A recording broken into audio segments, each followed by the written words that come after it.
Hello and welcome. I'm Eckart and this is World Business, your weekly insight into the global business trends shaping our lives. This week we bring you a special program from a very snowy World Economic Forum at Davos. The worst effects of the global recession may be over, but the mood here is still gloomy. In developed countries, recovery is anaemic and fears remain that there could be a second or even a third slump. So what will the global economy look like in 2010 and beyond?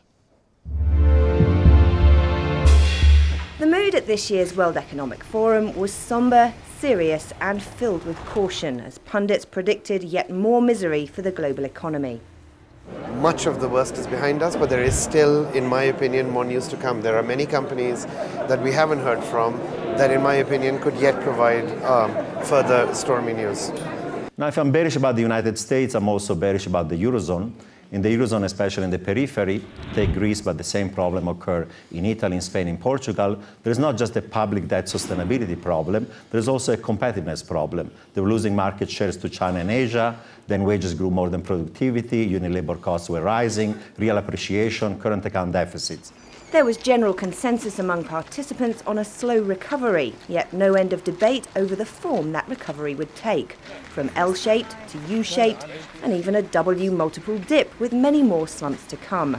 The first likely to arrive as the stimulus packages run out. The big question for me is when the stimuli begin to slow down, which is probably going to happen somewhere towards the second half of 2010, then we will know how much of the economic uptick that we have seen recently was the result of stimuli versus real inherent economic strength. Meanwhile, Obama pledged to keep spending despite spiralling public debt to stem high unemployment. It's much higher than people expected, and it's the primary problem. The problem is that the high unemployment rate reflects a fundamental lack of confidence in the economy. At the same time, the US president has vowed to crack down on bankers, a move supported by both Jean-Claude Trichet, the president of the European Central Bank, and Mervyn King, the governor of the Bank of England, but hated and feared by the banking community in equal measure. But that doesn't bother the regulators. There is a federal interest in discouraging the kind of bonuses that incentivize too much risk. They've had a situation which is best described as heads they win, tails they break even. They take risks with other people's money. If the risks pay off, they are rewarded. If the risks blow up, they suffer nothing. While the West wrung its hands and licked its wounds, the clear picture emerging was that Asia is now the dominant force in the global economy, as power moves steadily away from the stagnant markets of the US and Europe.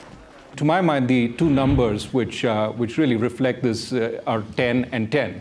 And what does that mean? 10% unemployment in the US, 10% growth in China. This year, the World Economic Forum turns 40. Its motto is committed to improving the state of the world. But for all the rhetoric, this year's meeting will close with half the world in one of the worst states in living memory, and the other half wondering whether it needs the West at all.